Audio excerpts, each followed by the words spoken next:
Baik, selamat pagi. Assalamualaikum warahmatullahi wabarakatuh. Terima kasih sebelumnya Bu Walma dan dari Kemdikbud yang sudah memberi kesempatan nih sebelumnya ke kita untuk berbagi di sesi ini. Sebelumnya mohon maaf saya mencoba untuk share screen terlebih dahulu. Semoga lancar sebentar ya Bapak Ibu. Uh, Memang nyanggat ya? Kedengaran langsung kita berhenti. Nyanggat. apakah sudah bisa ya? Sudah bisa terlihat share screen saya ya? Sudah Bu bisa, Pak. Walma mungkin Sudah bisa? bisa terlihat. Sudah bisa Sudah ya? bisa terlihat, Oke. Pak. Oke, Silakan. alhamdulillah. Saya suka deg-degan nih kalau apa namanya yang berhubungan dengan teknologi, takut sinyalnya nggak bagus. Baik, selamat pagi semuanya Bapak Ibu sekalian. Saya senang sekali ini pesertanya hari ini besar sekali ya, yang menunjukkan bahwa animo Bapak Ibu, mungkin di antara Bapak Ibu ada yang kepala sekolah, ada yang guru, dan mungkin ada juga dari dinas pendidikan gitu ya. Itu sungguh tinggi sekali di tengah-tengah kondisi yang mungkin belum optimal bagi mayoritas kita semua di kondisi pandemi seperti ini. Jadi ini sebetulnya satu hal yang patut kita syukuri. Baik, Bapak Ibu, saya mencoba untuk berbagi ke Bapak Ibu tentang tema kita hari ini ya, benchmarking peran kepala sekolah sebagai instructional leader, pengalaman dari program inspirasi. Sebentar, waktunya saya make sure tidak kelebihan, saya 14. Oke. Jadi Bapak Ibu sekedar memberikan bayangan saja apa saja sih yang mau saya berbagi ya hari ini, yang harapannya nanti ketika diskusi mungkin bisa lebih dalam lagi dari pertanyaan dan masukan Bapak Ibu. Jadi saya akan memulai dengan memperkenalkan sedikit apa sih itu inspirasi ya, yayasan yang kami kelola di sini. Lalu mungkin sedikit saya akan menyentuh tentang konteks dan tantangan yang kita hadapi nih bareng-bareng ya, terutama Bapak Ibu semua dalam mewujudkan instructional leaders atau pemimpin pembelajaran ya, pemimpin instruksional, tantangannya seperti apa saat ini. Lalu kita cek sedikit Bapak Ibu tentang bukti-bukti yang ada nih, karena kalau inspirasi kita mencoba untuk selalu melihat evidence ya, bukti yang ada, apa sih yang berhasil dari praktik kepemimpinan instruksional gitu, yang paling berhasil meningkatkan hasil belajar siswa. Jadi nanti kita lihat sedikit beberapa riset-riset yang telah dilakukan. Dan yang terakhir tentu saja saya akan berbagi insights ya, pembelajaran dari program pengembangan keprofesian berkelanjutan yang kami coba lakukan sebagai yayasan. Jadi sebelum saya lebih jauh nih Bapak Ibu, saya mungkin mengajak Bapak Ibu untuk melihat paparan saya ini sekedar sebagai bahan refleksi sedikit gitu ya, untuk melihat tantangan dan apa saja yang bisa kita lakukan. Yang saya paparkan di sini tentu saja tidak untuk sifatnya generalisasi ya Bapak Ibu, karena Indonesia kan sangat besar ya, konteksnya juga beragam. Jadi apa yang saya paparkan di misalnya di Jawa Barat belum tentu itu hal yang sama misalnya di Sumatera Utara atau di Indonesia Timur. Jadi saya beri catatan lebih dulu di depan begitu ya. Jadi ini tidak bermaksud untuk mengeneralisasi satu Indonesia seperti itu. Oke. Kita lanjut ya Bapak Ibu ya. Yang pertama saya singkat saja mengenalkan tentang inspirasi Bapak Ibu. Jadi inspirasi ini adalah sebuah organisasi non-profit ya, yayasan. Kita itu fokusnya pada menguji Bapak Ibu inovasi-inovasi dalam hal pengembangan kepemimpinan kepala sekolah atau madrasah ya, yang berdampak pada hasil belajar siswa. Ya, jadi kita namanya juga menguji, melihat begitu ya inovasinya. Kadang ada inovasi yang berhasil, kadang ada pula inovasi yang kurang berhasil. Tapi keduanya itu penting untuk pembelajaran. Nah, kita juga mempelajari praktik-praktik yang bukan saja telah dilaksanakan di Indonesia, tapi juga di beberapa negara lain yang sekiranya agak ya Bu ya, agak mirip-mirip dengan Indonesia, yaitu di negara-negara berkembang. Kita kebetulan ada jejaring namanya Global School Leaders. Bapak Ibu mungkin bisa melihat di websitenya ya, setelah acara ini bisa cek di mana program inovasi seperti ini pernah atau telah sedang dilakukan di beberapa negara lain seperti di Malaysia paling dekat, lalu ada juga di India dan di Kenya yang paling jauh. Begitu. Untuk di Indonesia sendiri, Bapak Ibu, dalam 2 tahun ini kita melakukan program rintisan, yaitu di Kabupaten Karawang. Mungkin di antara Bapak Ibu yang dari Karawang pernah mendengar sedikit-sedikit tentang inspirasi. Kita sekarang total menjangkau bagi 87 ya kepala sekolah dan madrasah dalam jabatan ya Bapak Ibu, in service principals. Lalu ada juga pengawas di dalamnya dan komunitas, yaitu kelompok kerja kepala sekolah. Programnya sendiri selama 1 sampai 1,5 tahun, bentuknya in on in. Kalau Bapak Ibu yang ada sudah familiar tentunya ya dengan istilah in on in bentuknya. Jadi rencana kami adalah biasanya setelah pilot, lalu kita belajar dari pilot atau rintisan tersebut sebelum programnya dicoba untuk di scale up bagi peserta yang lebih besar lagi. Seperti itu Bapak Ibu. Jadi yang kita lakukan adalah menguji inovasi-inovasi dalam pengembangan kepala sekolah. Mungkin tidak lengkap apabila saya tidak menjelaskan siapa yang mendukung mensponsori program inspirasi. Jadi program inspirasi ini tidak bersifat komersial, jadi para peserta kami tidak dipungut biaya sepeser pun untuk mengikuti program, tapi kami mempergunakan sumber daya dari para CSR, filantropi, begitu ya Bapak Ibu ya, dan dari para donor. Di antaranya mungkin saya sebutkan ada Asia Philanthropic Circle, lalu ada Tanoto Foundation, salah satu founder utama kami, lalu ada Triputra Agro Persada, dan tentu saja jejaring Global School Leaders. Dan karena kita aktivitasnya di Karawang, jadi kita mengajak juga private sectors di lokasi setempat untuk turut mensupport. Begitu di sini ada Resinda Hotel Karawang dan PT BMJ. Selain itu kami juga selalu berkolaborasi ya, berkomunikasi juga dengan pemerintah daerah setempat, dalam hal ini pemerintah daerah Karawang karena kami aktivitasnya di sana, dan juga dengan Kementerian Pendidikan serta Kementerian Agama karena kami tidak hanya menjangkau sekolah umum tapi juga madrasah. Oke, Bapak Ibu, cukup mengenai kami. Saya sekarang mencoba ke bahasan utama untuk didiskusikannya ya, Bapak Ibu ya. Semoga nih saya kalau lihat waktunya mungkin 15 menitan seharusnya sih cukup. Jadi mungkin sekedar tinjauan tadi sebetulnya oleh Ibu Dwi Atmi dan Pak Sabarudin sudah banyak disentuh juga begitu ya. Saya sekedar menambahkan saja tantangan yang sedang dihadapi tentang kepemimpinan kepala sekolah ini seperti apa sih begitu ya Bapak Ibu ya. Ini mungkin buat Bapak Ibu mah sebenarnya sudah bukan berita lagi, cuma kita sekedar bahan refleksi ya Bapak Ibu ya. Jadi mungkin Bapak Ibu sudah tahu program-program pelatihan ya supaya mendukung Bapak Ibu kepala sekolah setelah ada sebetulnya di program kita sudah beberapa lama ya. Misalnya ada program PPCKS, ya, pendidikan dan pelatihan calon kepala sekolah yang dilakukan oleh LP2KS.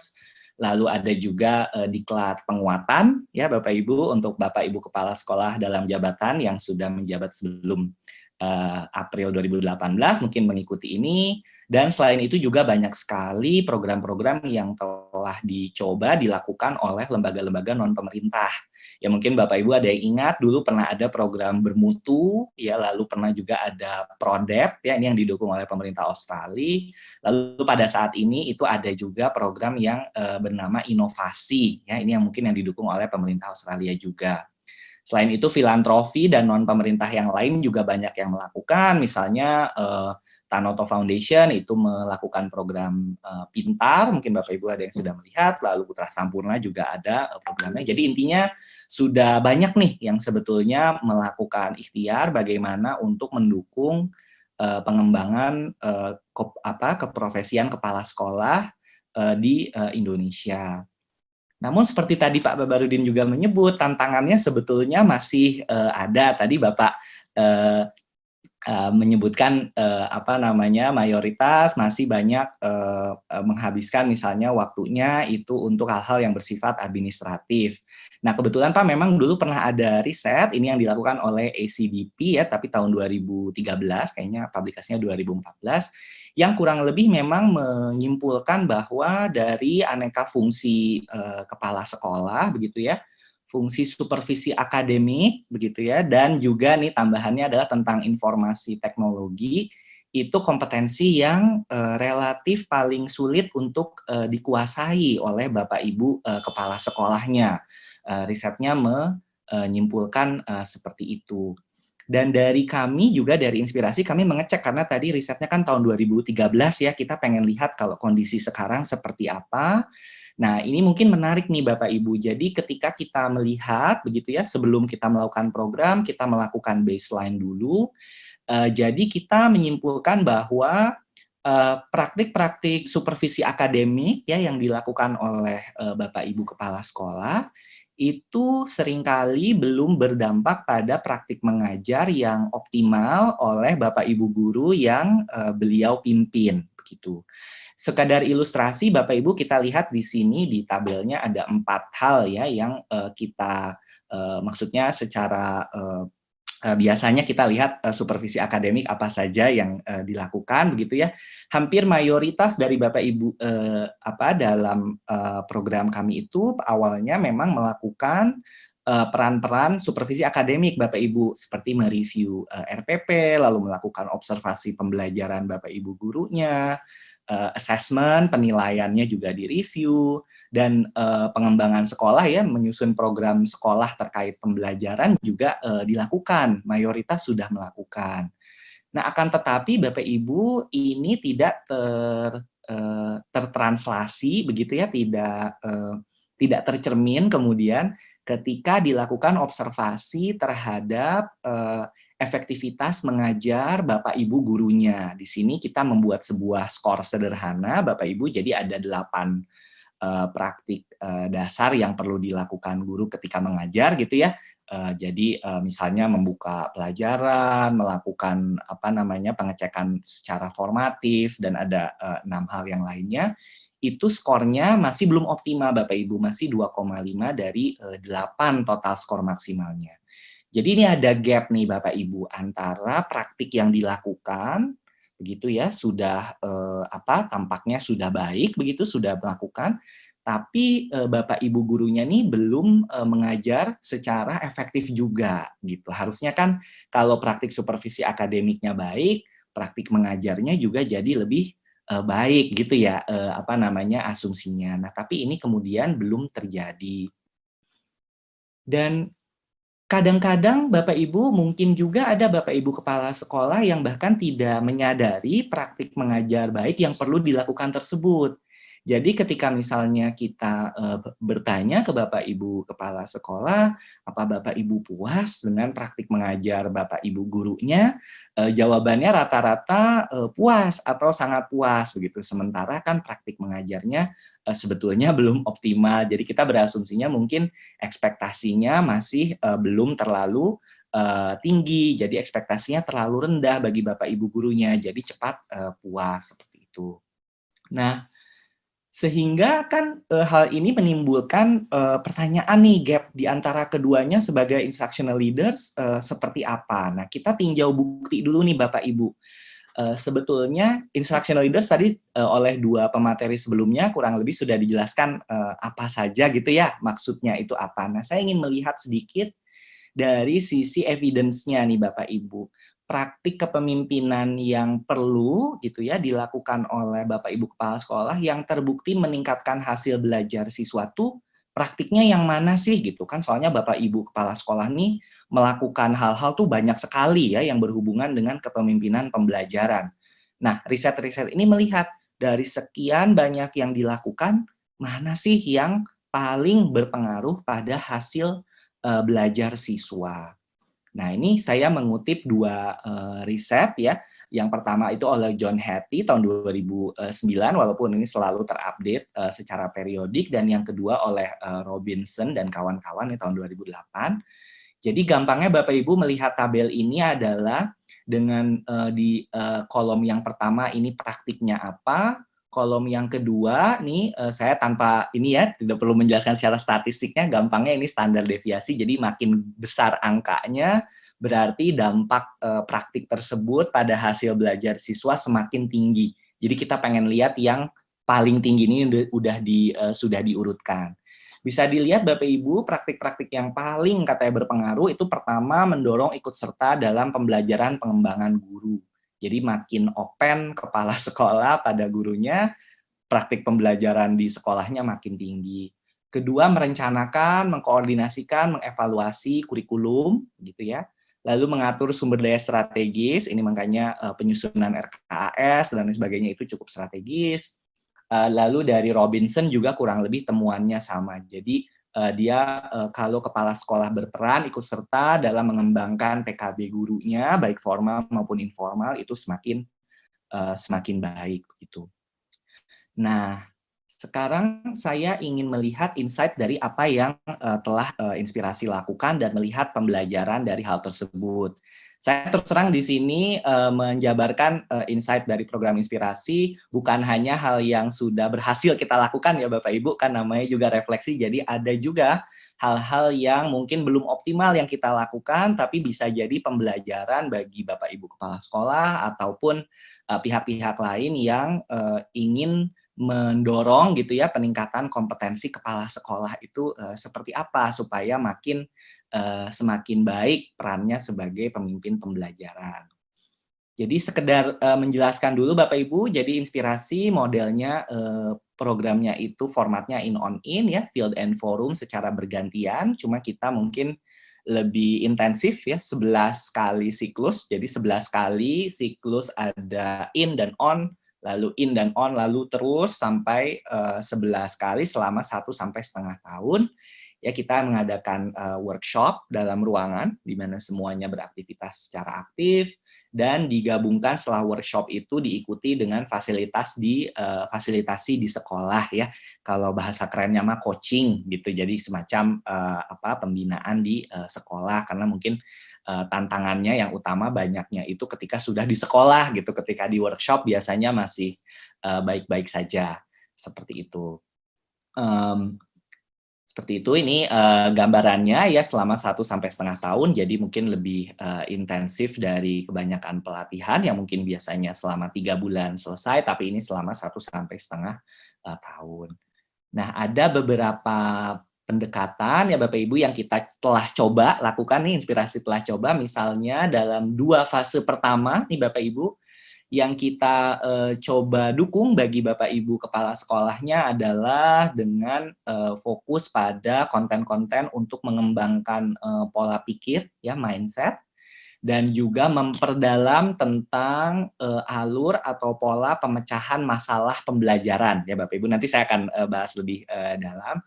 Lalu fase yang kedua itu spesifik tentang keterampilan dalam melakukan supervisi akademik. Jadi dari mulai perencanaan, observasi, sampai supervisi penilaian guru. Ini 2 fase pertama yang kita telah coba lakukan. Yang saya yakin mungkin Bapak Ibu untuk setiap kontennya kayaknya sih nggak aneh-aneh banget ya, sudah familiar mungkin dari entah itu PPCKS atau diklat penguatan sudah pernah juga. Nah, ada beberapa pembelajaran setelah kita selesai dari 2 fase tersebut, Bapak Ibu. Mungkin Bapak Ibu bisa merefleksikan sedikit. Yang pertama, Bapak Ibu, kita lihat bahwa tingkat pemahaman dari Bapak Ibu peserta kita dari 7 siklus pelatihan pertama, Bapak Ibu bisa dilihat nih yang di sebelah kiri ya, tabel diagram ini menunjukkan seberapa penuh tingkat pemahaman dari peserta terhadap materi pelatihan yang kita coba perkenalkan. Bisa dilihat yang ketiga tuh yang saya merahin itu lebih rendah dibandingkan yang lain, yang berarti ini cukup menantang ya. Jadi topiknya adalah tentang mengatur waktu supervisi akademik. Mungkin ini mengkonfirmasi tadi dari Pak Barudin ya tentang sulitnya untuk fokus pada hal yang bersifat supervisi akademik ketimbang administrasi, lalu kesulitan juga ketika memberikan umpan balik pada guru, begitu Bapak Ibu, dan juga dalam hal berkolaborasi dengan Bapak Ibu gurunya. Itu insight pertama yang kita sadari. Lalu yang kedua yang sebelah kanan Bapak Ibu, ternyata praktik kepemimpinan instruksional Bapak Ibu gurunya itu bergantung pada seberapa bisa begitu ya, seberapa lihai Bapak Ibu gurunya membangun hubungan kerja tim di antara guru secara positif. Jadi apabila hubungan timnya belum baik begitu, kepala sekolah agak cukup sulit nih memerankan fungsi sebagai pemimpin instruksional. Apa yang saya maksud dengan hubungan tim, ini contohnya ya Bapak Ibu ya, tantangannya adalah hubungan kurang harmonis antara misalnya ada konflik antara guru senior dan junior, honorer dengan yang PNS, lalu ada konflik pribadi antara kepala sekolah dengan beberapa guru misalnya, lalu ada beberapa kepala sekolah yang mungkin agak sulit dalam memulai percakapan yang agak susah ya, sensitif dalam memberi umpan balik kepada guru, tapi itu kan harus disampaikan, itu agak sulit. Lalu bisa juga kepala sekolah yang belum mampu memberikan instruksi yang dapat dipahami oleh Bapak Ibu gurunya. Jadi Bapak Ibu gurunya agak sulit nih, kepala sekolahnya sebetulnya menginginkan untuk dia melakukan apa perbaikannya, begitu. Hal tersebut, lalu selanjutnya adalah, nah ini Bapak Ibu mungkin satu yang saya sebetulnya ingin mendapat respon dari Bapak Ibu ya, apakah mengkonfirmasi atau tidak. Jadi dari pengalaman kami Bapak Ibu, pola pikir kepala sekolah ya, mindset gitu ya, ketimbang keterampilan teknis dari Bapak Ibu kepala sekolah, itu lebih berkorelasi positif dengan praktik mengajar Bapak Ibu guru yang lebih baik. Jadi dengan kata lain, Bapak Ibu, mindset kepala sekolahnya dulu ini cukup menentukan begitu ya, apakah dalam perjalanannya itu membuat praktik mengajar guru di sekolahnya menjadi lebih baik.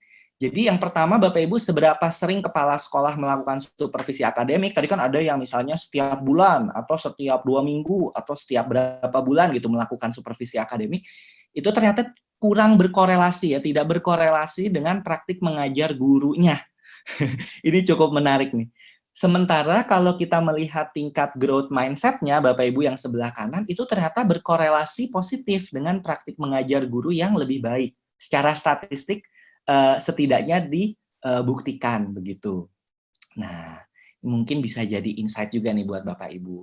Jadi sekedar meninjau ya Bapak Ibu ya, apa yang saya maksud dengan pola pikir berkembang tadi, pola pikir. Jadi kita ada 2 jenis nih Bapak Ibu, sekedar berbagi. Jadi ada pola pikir berkembang sama ada pola pikir yang tetap. Begitu yang tadi saya bahas, berarti kalau pola pikirnya semakin berkembang, hasil proses pembelajaran gurunya semakin baik. Gampangnya pola pikir berkembang itu pemahaman begitu ya dari Bapak Ibu kepala sekolahnya, gampangnya segala sesuatu itu sebetulnya bisa diatasi. Tidak ada yang sudah dari sonohnya begitu, tidak ada yang seperti itu, tapi semua itu sebetulnya bisa dihadapi dan diatasi seberapapun tampaknya sulit pada awalnya. Begitu. Jadi kesimpulan kami kemarin adalah pola pikir berkembang yang berkorelasi positif dengan praktik mengajar guru, ya. Mungkin pola pikir berkembang ini jadi mengakibatkan Bapak Ibu kepala sekolah yang mungkin mendukung komunitas belajar guru. Tadi dari Bu Dwi Atni sebetulnya sudah menjelaskan ya beberapa yang bisa dilakukan kepala sekolah. Dan beberapa kepala sekolah ada yang panjang akal ya, banyak akal dalam mencari cara untuk meningkatkan kompetensi mengajar guru, sekalipun mungkin Bapak Ibu kepala sekolahnya sendiri secara subject knowledge itu tidak terlalu menguasai. Tapi Bapak Ibu kepala sekolah dengan pola pikir berkembang ini, kasarnya banyak akal gimana ya caranya untuk mencari sumber daya di sekeliling gitu ya yang ada untuk mendukung praktik mengajar Bapak Ibu gurunya. Dan kepala sekolah dengan pola pikir berkembang ini lebih mampu Bapak Ibu menyelesaikan persoalan terkait pembelajaran oleh guru di sekolahnya. Jadi lebih semangat mungkin ya, internal motivasinya lebih tinggi. Nah, sehingga dari inspirasi sendiri mungkin ini beberapa insight juga untuk program-program lain nih yang mungkin ingin melakukan penguatan bagi Bapak Ibu kepala sekolah. Jadi memperkuat keterampilan problem solving ya dan mengelola interaksi tim itu terbukti mampu meningkatkan mindset tadi, kan kita ingin mindset Bapak Ibu guru, kepala sekolah itu lebih tinggi. Nah, caranya bagaimana? Banyaknya kita dukungnya dengan keterampilan problem solving skill, menyelesaikan persoalan Bapak Ibu. Jadi bagaimana apabila ada persoalan, dilihat datanya, diprioritaskan, alternatifnya seperti apa, baru melakukan aksi, mengevaluasi kembali begitu ya. Jadi alur dalam problem solving ini yang perlu menjadi perhatian dalam pelatihan secara lebih mendalam. Itu ternyata terbukti meningkatkan growth mindset dan motivasi internal dari Bapak Ibu gurunya ketimbang melatih hal-hal yang sifatnya teknis ya Bapak Ibu ya. Ya, Gitu. Pak Patria, 5 menit lagi ya. Baik ya. Yang sedikit lagi Bapak Ibu ini saya kira udah disimpulkan tadi ya. Jadi dukungan bagi kepala sekolah, nih saya nggak tahu nih Bapak Ibu guru mungkin bisa memberikan feedback juga. Jadi bisa difokuskan pada pembangunan pola pikir ya dan people skill ketimbang hal yang bersifat teknis yang saya yakin rata-rata mungkin Bapak Ibu kepala sekolah sudah hafal luar kepala ya tentang misalnya instrumen supervisi, lalu tentang pengelolaan BOS, walaupun seringkali mungkin ada tantangannya juga akreditasi dan lain sebagainya. Seperti itu. Dua hal yang lain terakhir nih Mbak Walmah yang ingin saya sampaikan mungkin yang bisa mendukung Bapak Ibu kepala sekolah dalam perannya sebagai pemimpin pembelajaran tadi. Yang pertama itu kita perlu mengoptimalisasi komunitas belajar Bapak Ibu. Jadi Bapak Ibu kepala sekolah mungkin di beberapa daerah saya yakin udah ada ya namanya K3S, kelompok kerja kepala sekolah, atau kalau yang madrasah K3M. Ya, itu sebetulnya satu wadah untuk saling belajar satu sama lain yang sayangnya kalau menurut observasi kami banyak yang sekadar dipergunakan untuk sosialisasi kebijakan tertentu atau wadah silaturahmi yang mana sebetulnya positif, tapi sebetulnya forum-forum ini wadah belajar tadi Bapak Ibu tentang praktik kepemimpinan instruksional gitu, saling sharing di sana. Forum ini lebih efisien, dekat juga dengan Bapak Ibu guru kepala sekolah ya, karena biasanya ada di setiap kecamatan gitu atau beberapa kecamatan jadi satu gugus, dan belajarnya juga dari rekan-rekan kepala sekolah yang mungkin tantangannya mirip ketimbang Bapak Ibu diundang ke satu tempat yang jauh gitu untuk training dan rekan-rekan yang lainnya mungkin tantangannya berbeda sehingga kurang relevan untuk Bapak Ibu sendiri. Ini yang pertama tentang komunitas. Yang kedua mungkin untuk penguatan Bapak Ibu kepala sekolah ini memang ini tampak to the point, cuma biasanya banyak yang terlupakan ya. Memang pentingnya melibatkan pengawas Bapak Ibu. Kadang-kadang di pelatihan untuk kepala sekolah itu pengawasnya kadang-kadang terlupakan dalam pelatihannya, padahal dalam kesehariannya pengawas inilah yang bertanggung jawab dalam membina kepala sekolah dan gurunya gitu. Jadi untuk inspirasi sendiri ini kita akan lebih banyak melibatkan pengawas dalam programnya.